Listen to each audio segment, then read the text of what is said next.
Hola, ¿qué tal? Hoy querría referirme a un texto poético de Jorge Luis Borges, muy conocido, que se llama Borges y yo. Así que como se trata de un texto bastante breve, primero lo voy a leer y luego me gustaría hacer algunos comentarios. El texto corresponde al libro El Hacedor. Ustedes saben que Borges normalmente no solía escribir libros de poesía, sino que Borges escribía sus poemas y los publicaba en distintas publicaciones, en distintos periódicos, revistas literarias, etc. Y luego, más adelante, se agrupaban en forma de libro y se publicaban como tal. Este es un poema en prosa o una prosa poética que fue incluida en el libro llamado El Hacedor de 1960. El año es importante porque estamos ante un Borges que ya está definitivamente ciego. La ceguera en Borges es un elemento no solamente de orden biográfico, sino que también tiene un impacto fuerte en su actividad como escritor. En el año 1955, Borges quedó definitivamente ciego después de una larga vida en la que fue perdiendo la vista de un modo paulatino. Bueno, leo el poema. Borges y yo. Al otro, a Borges, es a quien le ocurren las cosas. Yo camino por Buenos Aires y me demoro, acaso ya mecánicamente, para mirar el arco de un zaguán y la puerta cancel. De Borges tengo noticias por el correo y veo su nombre en una terna de profesores o en un diccionario biográfico. Me gustan los relojes de arena, los mapas, la tipografía del siglo XVIII, las etimologías, el sabor del café y la prosa de Stevenson. El otro comparte esas preferencias, pero de un modo vanidoso que las convierte en atributos de un actor. Sería exagerado afirmar que nuestra relación es hostil. Yo vivo, yo me dejo vivir para que Borges pueda tramar su literatura, y esa literatura me justifica. Nada me cuesta confesar que ha logrado ciertas páginas válidas, pero esas páginas no me pueden salvar, quizá porque lo bueno ya no es de nadie, ni siquiera del otro, sino del lenguaje o la tradición. Por lo demás, yo estoy destinado a perderme definitivamente y solo algún instante de mí podrá sobrevivir en el otro. Poco a poco voy cediéndole todo, aunque me consta su perversa costumbre de falsear y magnificar. Spinoza entendió que todas las cosas quieren perseverar en su ser. La piedra eternamente quiere ser piedra y el tigre, un tigre. Yo he de quedar en Borges, no en mí, si es que alguien soy. Pero me reconozco menos en sus libros que en muchos otros o que en el laborioso rasgueo de una guitarra.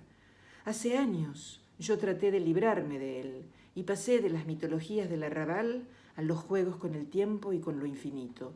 Pero esos juegos son de Borges ahora y tendré que idear otras cosas. Así, mi vida es una fuga y todo lo pierdo y todo es del olvido o del otro. No sé cuál de los dos escribe esta página.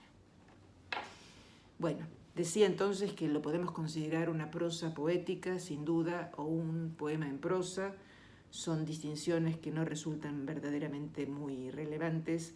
Lo cierto es que sí se trata de un texto altamente poético, si bien la verdad es que no es muy fácil definir qué es la poesía. De hecho, Borges tiene una hermosa conferencia incluida en un libro que se denomina Arte Poética, donde reflexiona acerca de qué es la poesía, así como lo hace en muchísimos otros lugares.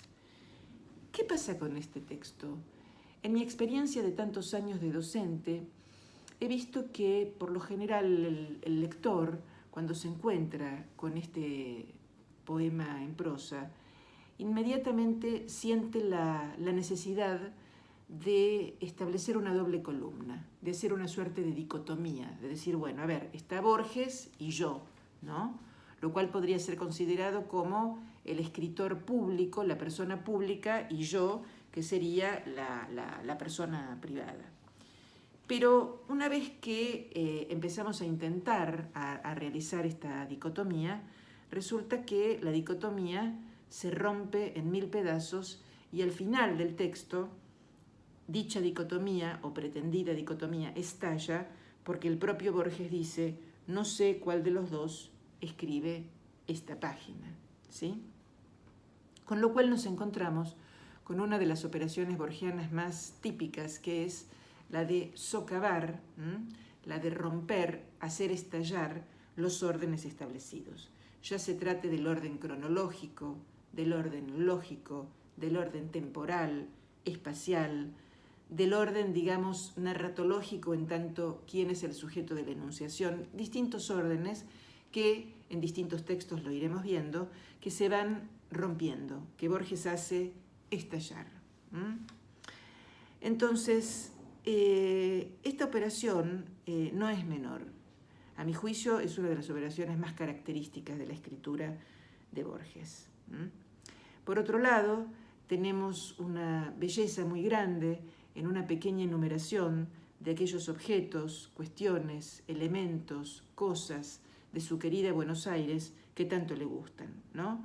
Habla de los relojes de arena, de los mapas, de la tipografía del siglo XVIII, de las etimologías, del sabor del café y de la prosa de Stevenson, escritor que nació en Edimburgo y que fue uno de sus escritores preferidos. Él amaba la literatura inglesa y en lengua inglesa en general.